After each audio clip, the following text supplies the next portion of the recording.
La lecture de ce matin se trouve dans le livre d'Exode au chapitre 15 et je vais lire les versets 22 à 25. Juste pour situer un petit peu le contexte, parce vous allez voir, il va en être un petit peu question.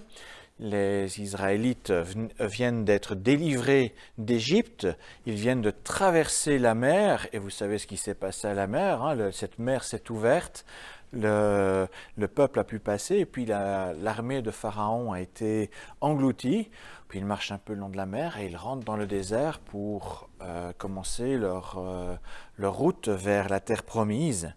Et on est là. Au tout début de ce trajet. Ils viennent tout juste de sortir d'Égypte, ils viennent tout juste de voir des choses extraordinaires, et voilà ce qui arrive. Les Israélites, conduits par Moïse, quittèrent la mer des roseaux et se dirigèrent vers le désert de Chour. Ils marchèrent 3 jours dans le désert sans trouver d'eau. Lorsqu'ils arrivèrent à Mara, ils ne purent pas y boire l'eau qui s'y trouvait, car elle était amère. De là vient le nom de Mara qui signifie amertume. Le peuple se mit à protester contre Moïse et à dire « Qu'allons-nous boire ?» Moïse implora le Seigneur qui lui montra un bout de bois. Moïse le jeta dans l'eau et l'eau devint buvable. Jusqu'ici, la lecture de la parole de Dieu. Avec les inondations qui ont frappé la Belgique, nous avons pu nous rendre compte combien les eaux, donnant un cadre de vie idyllique, peuvent s'avérer par moments assez terribles. Vous avez pu voir ces images assez fortes de destruction qui ont touché l'est de notre pays. Les contrastes sont parfois saisissants, à l'image des événements dans notre vie où nous pouvons passer si rapidement d'un épisode calme et heureux à un temps de dure épreuve. Il n'est pas rare que nous louions Dieu pour les moments paisibles et les petits bonheurs que nous recevons, et puis nous voilà en pleine tourmente, un petit peu après, à nous demander « Où es-tu, Dieu? Qu'est-ce que tu fais là pour m'aider ?» Nous avons lu qu'un petit extrait du chapitre 15 du livre de l'Exode, mais si nous étions donné la peine de lire l'ensemble du chapitre, vous auriez vu que les 21 premiers versets nous auraient permis de découvrir le premier cantique que l'on trouve dans la Bible. Donc c'est ce qu'on appelle le cantique de Moïse, qui d'ailleurs est cité également plus tard dans la Bible, dans Apocalypse 15, pour proclamer le Christ libérateur. Alors qu'est-ce qu'on trouve dans ce cantique? Mais ce cantique chante la force et l'honneur du Seigneur qui, pour délivrer son peuple des Égyptiens, était capable d'engloutir la plus puissante armée du monde par les flots de la mer.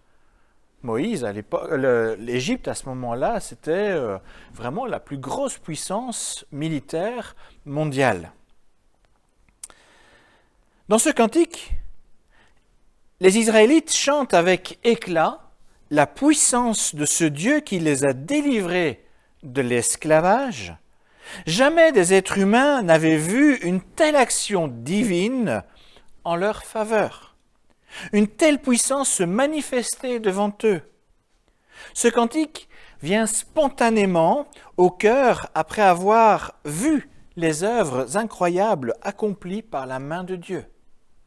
Si on aurait pu, à la place du psaume de louange que nous avons lu tout à l'heure, nous aurions pu mettre ce cantique également. Et puis assez soudainement, en seulement 3 jours, tout bascule vers la colère. Alors le texte nous dit pudiquement contre Moïse, mais comprenez bien que quand le peuple rouspète sur Moïse, c'est contre Dieu qu'il en a. Donc le peuple bascule de la louange vers la colère contre Dieu. Bien que le peuple ait vu la puissance de Dieu, dès la première difficulté sur la route du désert, le peuple proteste contre Dieu, tout cela parce qu'ils arrivent à un point d'eau dont l'eau est impropre à la consommation. En fait, un détail en comparaison à la mer que l'Éternel a ouvert pour laisser passer son peuple. Oui, un détail, mais qui suffit en fait à engendrer une protestation et l'amertume dans le cœur des Israélites. On serait tenté de blâmer sévèrement ce peuple inexcusable, de s'irriter ainsi contre Dieu, qui vient d'agir avec tout tant de puissance en faveur de ce peuple. Mais qu'est-ce qu'ils sont ingrats, ces Israélites, de rouspéter ainsi après 3 jours. Pourtant, en fait, cette plainte contre Dieu résonne encore aujourd'hui. À chaque fois que nous pointons du doigt vers le ciel en disant à Dieu « Mais pourquoi as-tu permis que cela arrive ?»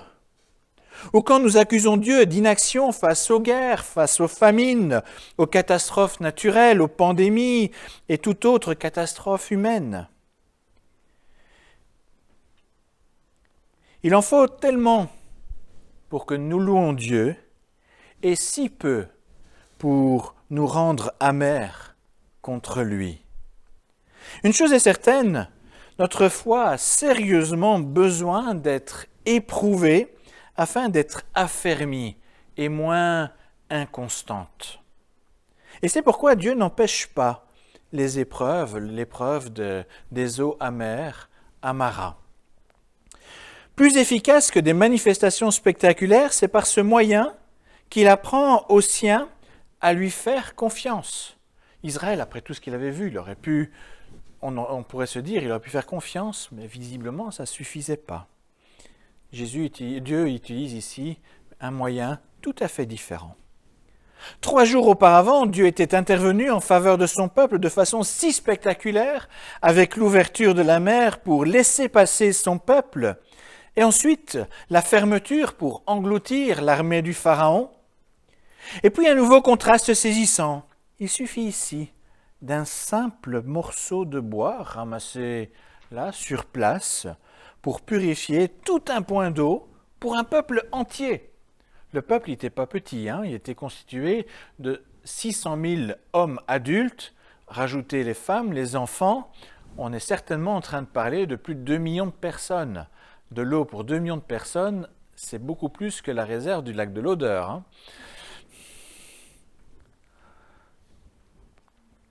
Puissance spectaculaire d'une part, geste dérisoire d'autre part, ce petit bout de bois. Ce contraste est en fait la réponse de Dieu au contraste dans l'attitude du peuple. Puisque vous n'avez pas appris à me faire confiance avec des grandes choses, je vais maintenant vous apprendre à me faire confiance avec des choses insignifiantes, tel un simple bout de bois jeté dans l'eau. Je prends un peu la parole comme si Dieu pouvait parler à ce peuple. Après avoir coupé la mer en deux, Dieu aurait pu aussi fissurer une montagne en deux afin d'y faire jaillir un fleuve d'eau buvable pour son peuple. De la même façon, face au rejet de ceux qui ne reconnaissent pas sa seigneurie, face à ceux qui oppriment les pauvres et les faibles, face aux persécuteurs des chrétiens, Dieu pourrait intervenir avec fureur, comme il l'a fait à l'égard du Pharaon. Mais force est de constater que la puissance de Dieu n'agit pas toujours de façon aussi fracassante. Sa puissance se manifeste ici par un simple bout de bois capable de purifier l'eau afin que le peuple puisse s'y désaltérer et ne pas mourir dans le désert. C'est aussi avec un simple bout de bois que Dieu répond à la révolte du monde. Le bois de la croix, bien plus insignifiant et ignoble. À la plus grande révolte humaine, Dieu répond par la mort de son Fils sur le bois de la croix. C'est pourtant bien par cette croix que Dieu veut guérir l'humanité de son péché. Il pardonne nos révoltes en acceptant le sacrifice de la vie de son Fils sur ce simple bout de bois. Mais parce que sa puissance est plus forte que la mort, c'est désormais c'est désormais de l'eau vive qui sort du Christ ressuscité. Et vous voyez le parallèle avec l'épisode de Mara. Une eau qui sort du Christ, une eau qui guérit de nos révoltes et de nos amertumes. Jésus a dit, « Celui ou celle qui boira de l'eau que je lui donnerai n'aura plus jamais soif. L'eau que je lui donnerai deviendra en lui, en elle, une source d'eau vive qui jaillira jusque dans la vie éternelle. » Vous connaissez ces paroles de l'Évangile. Elles ne sont pas en écho avec ce qu'on lit un peu dans Mara. L'eau dont parle Jésus, c'est l'Esprit Saint qui est donné à quiconque reconnaît en Christ attaché sur le bois de la croix, celui qui est ressuscité par le Père et qui apporte aussi notre salut. À Mara, Dieu indiqua à Moïse un bout de bois à jeter dans l'eau pour la purifier. Ce simple bout de bois n'était pas loin. Il était juste là, près du point d'eau. Mais personne n'aurait pu imaginer qu'il aurait été capable d'un si grand effet. On pouvait passer devant ce bout de bois, on aurait pu le piétiner, on n'aurait pas deviné qu'il pouvait purifier le point d'eau. Alors cela nous enseigne en fait deux choses. Tout d'abord, nous avons besoin des indications de Dieu pour avoir accès à la solution.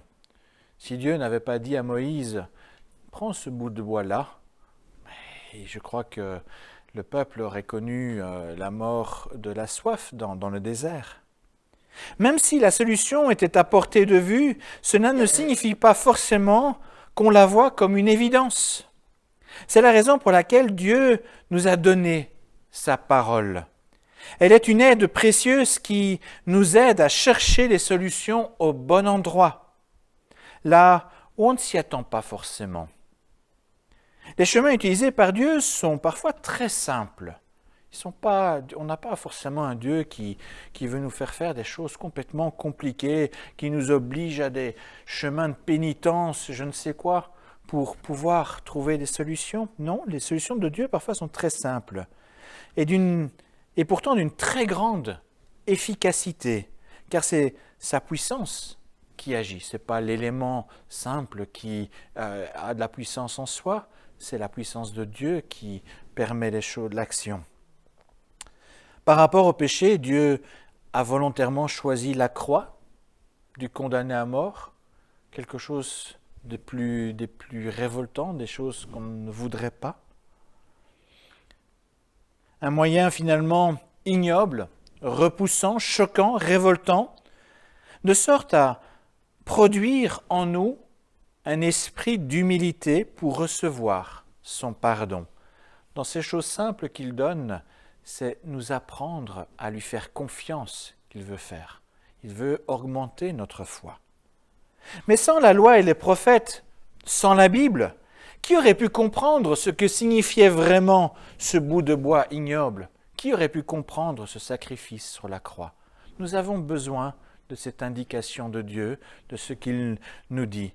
Alors pour recevoir le secours de Dieu, nous avons vraiment besoin d'écouter ses instructions, besoin de lire notre Bible. C'est là qu'il nous parle des solutions simples qu'il veut apporter, pas des solutions forcément tonitruantes, mais nous laisser à l'écoute pour recevoir avec foi.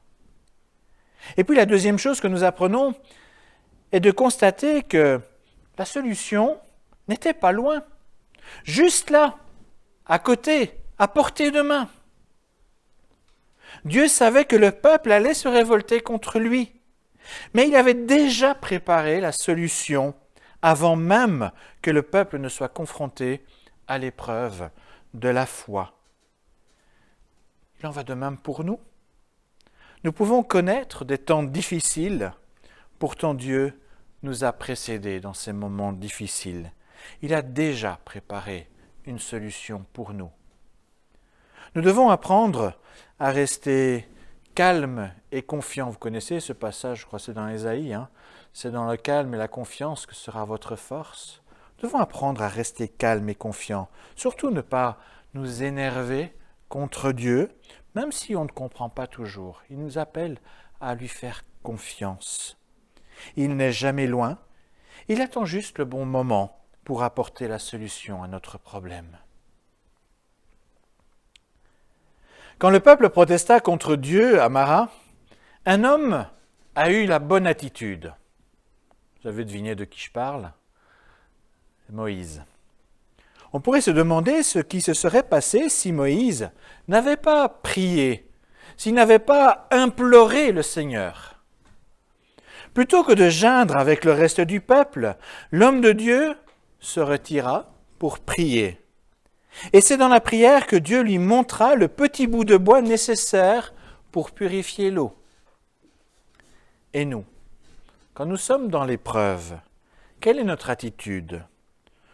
Se lamenter devant tout le monde ou préférer nous retirer dans notre chambre afin d'implorer Dieu pour le problème qui nous touche? Nous devions bien le reconnaître, nous sommes souvent plus enclins à nous plaindre qu'à chercher une solution dans la prière fervente. Tant que nous nous plaignons, en fait, nous ne parvenons pas à saisir le petit bout de bois que Dieu nous tend. Nous avons besoin d'être dans la prière pour aussi recevoir de sa part la solution qu'il veut nous apporter. Après avoir reçu de Dieu l'indication concernant le bout de bois, Moïse aurait pu ne pas prendre au sérieux ce que Dieu lui proposait. N'oublions pas que Moïse avait été élevé à la cour du Pharaon et éduqué par les meilleurs pédagogues. Il était certainement très érudit et bien au fait de toutes les connaissances possibles de l'époque. À l'époque, c'était encore envisageable. Aujourd'hui, on ne pourrait pas, mais à l'époque, avoir quand même une connaissance assez solide de l'ensemble des connaissances était possible. Moïse aurait pu, avec sa science, il aurait pu nourrir son scepticisme à l'égard de ce bout de bois. Comment un petit bâton peut-il purifier autant d'eau amère pour la rendre douce à boire? Pourtant, dans le cas présent, Moïse laissa de côté ses considérations scientifiques, non pas qu'elles soient mauvaises, mais il préfère ici faire confiance. Il ne fait pas confiance à n'importe qui, hein. Il fait confiance au Dieu créateur. C'est quand même lui qui est à la source de toute science. Il fait ici confiance au Dieu créateur. Il veut avoir foi en ce que Dieu lui dit. Alors pour nous, Christ mort sur la croix peut également beaucoup de choses. Mais il est vrai que les évidences sont sans doute contre lui. Les philosophies et les sciences tentent de discréditer ce moyen. Comment un homme sur la croix peut apporter le salut? C'est un non-sens, c'est ridicule, va-t-on nous dire. Cependant, celui qui accepte de vivre avec le Christ dans son cœur pourra vraiment constater que sa présence dans sa vie permet des changements extraordinaires, permet des délivrances et des guérisons. Mais cela demande d'avoir de la foi dans les promesses de Dieu.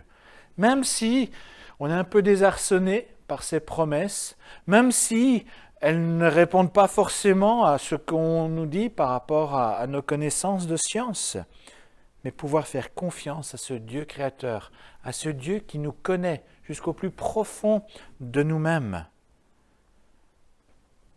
Bien entendu, ce n'est pas la foi qui possède un quelconque pouvoir, mais Dieu choisit d'agir avec puissance en faveur de ceux qui lui font confiance. Quand il voit nos cœurs, la foi dans notre cœur, il se plaît à y répondre et il se plaît à agir de façon parfois surprenante. Alors que retenir de ce petit épisode que vous avez vu, c'est quelques versets, c'est très court.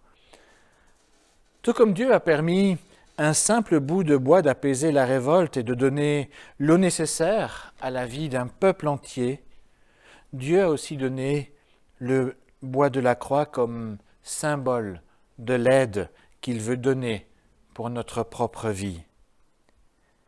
Les raisons d'être en révolte, en colère contre Dieu et contre les êtres humains ne manquent pas.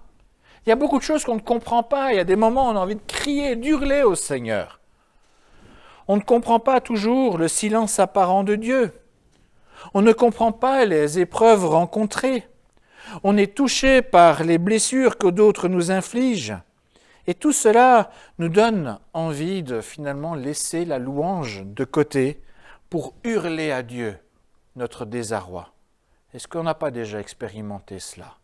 Ou on est dans la louange peut-être le dimanche et puis le lundi, il nous arrive une catastrophe et on a envie d'hurler de colère.